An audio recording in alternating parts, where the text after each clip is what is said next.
ಮಿತ್ರರೇ, K S R T C ಬಗ್ಗೆ ಇವತ್ತಿನ ವಿಡಿಯೋ ಇರುತ್ತದೆ. ಈಗ ಕೆ ಎಸ್ ಆರ್ ಟಿ ಸಿಯಲ್ಲಿ ವೇತನ ಪರಿಷ್ಕರಣೆ ಕುರಿತು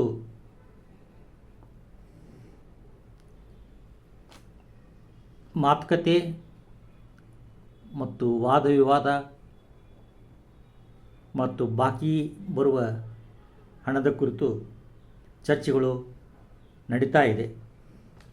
ಈ ದೃಷ್ಟಿಯಲ್ಲಿ K S R T C ಸಾರಿಗೆ ಸಂಸ್ಥೆಯಲ್ಲಿ ಬೇರೆ ಬೇರೆ ಯೂನಿಯನ್ಗಳು ಇದ್ದು ಸರ್ಕಾರ ಯಾವ ಯೂನಿಯನ್ ಜೊತೆ ವೇತನ ಪರಿಷ್ಕರಣೆಗೆ ಮಾತುಕತೆ ಮಾಡುವುದು ಗೊಂದಲಮಯ ಇರುತ್ತದೆ. K S R T C staff and workers federation, K S R T C ಮಹಾಮಂಡಳಿ, ನೌಕರರ ಕೂಟ, K S R T C SC/ST ಕ್ಷೇಮಾಭಿವೃದ್ಧಿ federation, K S R T C ಅಧಿಕಾರಿಗಳ ಕ್ಷೇಮಾಭಿವೃದ್ಧಿ ಸಂಘ, ಹೀಗೆ ಇನ್ನೂ ಹಲವಾರು ಸಂಘಗಳು ಇವೆ. ಇದರ ಜೊತೆಗೆ ಮಜ್ದೂರ್ ಸಂಘ ಕೂಡ ಇದೆ. ಸಾರಿಗೆ ಸಂಸ್ಥೆಯಲ್ಲಿ ನೌಕರರಿಗೆ ದಿನಾಂಕ 1/1/20ರಿಂದ 28/2/23ರವರೆಗೆ ಕಾರ್ಮಿಕರಿಗೆ 38 ತಿಂಗಳ ಬಾಕಿ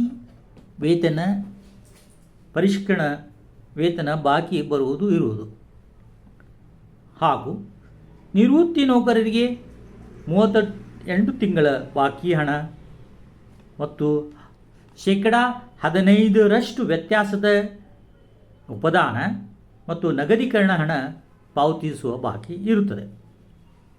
ಮತ್ತು ಹಾಲಿ ನೌಕರರಿಗೂ ಸಹ 38 ತಿಂಗಳ ಬಾಕಿ ಹಣ ಕೊಟ್ಟಿಲ್ಲ.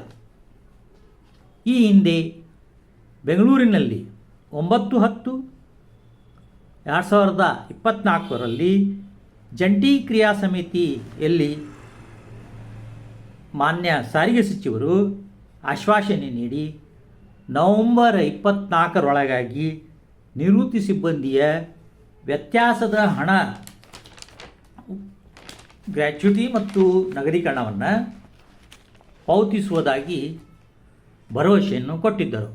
ಮತ್ತು ಹಾಲಿ ನೌಕರರ ಮತ್ತು ನಿವೃತ್ತಿ ನೌಕರರ 38 ತಿಂಗಳ ಬಾಕಿ ಕೂಡ ಕೊಡುವ ಬಗ್ಗೆ ಭರವಸೆಯನ್ನು ನೀಡಿದ್ದರು. ಆದರೆ ಇವತ್ತು ಡಿಸೆಂಬರ್ 4ನೇ ತಾರೀಕು ಆದರೂ ಸಹ ಇದರ ಬಗ್ಗೆ ಯಾವುದೇ ವಿಷಯ ಚಕಾರ ಸರ್ಕಾರ ಆಗಲಿ ಮ್ಯಾನೇಜ್ಮೆಂಟ್ ಆಗಲಿ ಎತ್ತಿಲ್ಲ. ಎಲ್ಲ ಯೂನಿಯನ್ಗಳು, ಸಂಘದ ಪದಾಧಿಕಾರಿಗಳು, ಧುರೀಣರು ಮ್ಯಾನೇಜ್ಮೆಂಟಿಗೆ ಮತ್ತು ಸರ್ಕಾರಕ್ಕೆ ಮನವಿ ನೀಡುತ್ತಾ ಬಂದಿದ್ದಾರೆ. ನಿವೃತ್ತಿ ಸಿಬ್ಬಂದಿ ಸಂಘಟನೆಗಳು ಕೂಡ ಸರ್ಕಾರಕ್ಕೆ, ಮ್ಯಾನೇಜ್ಮೆಂಟಿಗೆ ಹಲವಾರು ಸಲ ಮನವಿಗಳನ್ನು ಸಲ್ಲಿಸಿ ಬಾಕಿ ಹಣದ ಬಿಡುಗಡೆಗಾಗಿ ವಿನಂತಿಸಿಕೊಂಡಿರುತ್ತಾರೆ. ಅವರು ತಮ್ಮ ಕಷ್ಟಗಳನ್ನು, ಸಮಸ್ಯೆಗಳನ್ನು ಮನವಿ ಮೂಲಕ ಕೇಳಿಕೊಂಡಿರ್ತಾರೆ. ಆದರೆ ಮ್ಯಾನೇಜ್ಮೆಂಟ್ ಆಗಲಿ ಸರ್ಕಾರ ಆಗಲಿ ಇದರ ಬಗ್ಗೆ ಯಾವುದೇ ಸ್ಪಂದನೆಯನ್ನು ನೀಡಿಲ್ಲ ಇನ್ನೂವರೆಗೂ. ಹೋಗಲಿ, ಹಾಲಿ ನೌಕರರ ವೇತನ ಪರಿಷ್ಕರಣೆಗಾಗಿ ಮೀಟಿಂಗ್ ಕೂಡ ಕರೆದಿಲ್ಲ.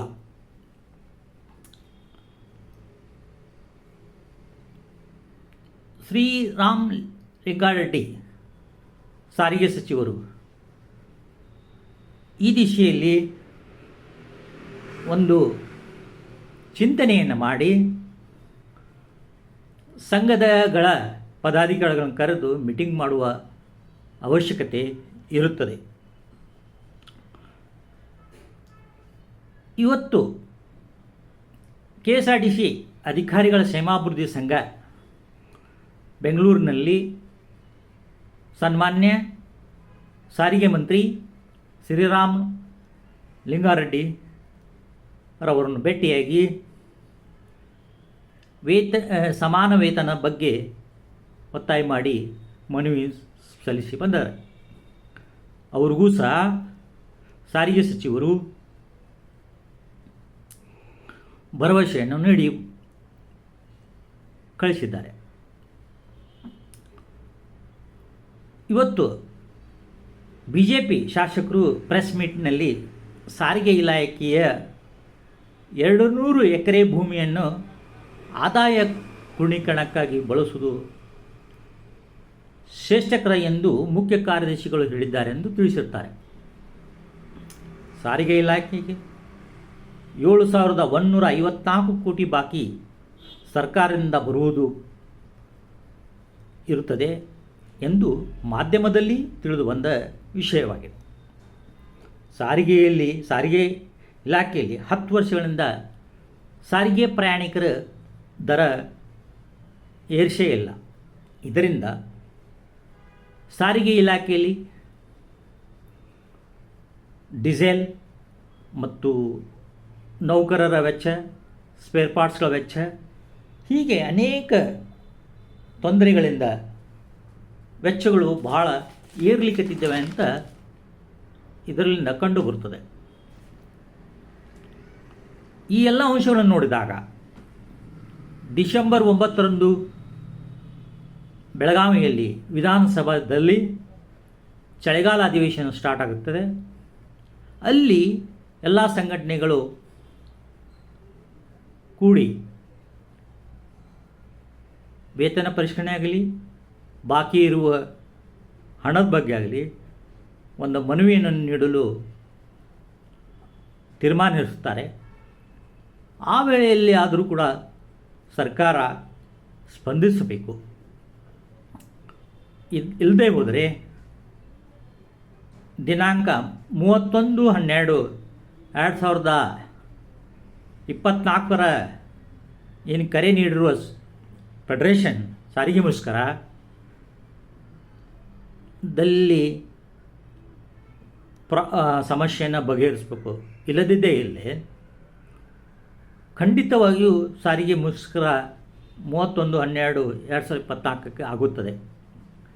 ಎಲ್ಲ ನೌಕರರು ಇದಕ್ಕೆ ಮುಷ್ಕರ ಮಾಡಲು ತಯಾರಾಗಿರುತ್ತಾರೆ. ಆದ್ದರಿಂದ ಸರ್ಕಾರ ಆಗಲಿ, ಮ್ಯಾನೇಜ್ಮೆಂಟ್ ಆಗಲಿ ಮುಷ್ಕರದಿಂದ ಸಾರ್ವಜನಿಕ ಪ್ರಯಾಣಿಕರಿಗೆ ತೊಂದರೆಯಾಗುವುದರಿಂದ ಇದನ್ನು ತಪ್ಪಿಸಿ ಸಡನ್ನಾಗಿ ಮಾತುಕತೆ ಫೆಡರೇಷನ್ ಅಧಿಕಾರಿಗಳಿಗೆ ಮಾತುಕತೆ ಕರೆಯಿಸಿ ನಿವೃತ್ತಿ ನೌಕರರ ಮತ್ತು ಹಾಲಿ ನೌಕರರ ಸಮಸ್ಯೆಗಳನ್ನು ಇತ್ಯರ್ಥಪಡಿಸಿ ಸಾರ್ವಜನಿಕ ಪ್ರಯಾಣಿಕರಿಗೆ ಉತ್ತಮ ಸೌಲಭ್ಯ ನೀಡಲು ಈ ಸಿಬ್ಬಂದಿ ರೆಡಿ ಇದ್ದಾರೆ. ಸಾರಿಗೆ ನೌಕರರು ಕರೆ ನೀಡಿರುವ ಮುಷ್ಕರ 31/12/2024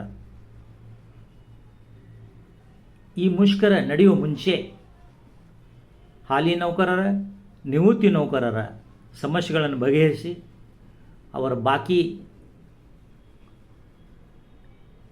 ಹಣವನ್ನು ಪಾವತಿಸಲು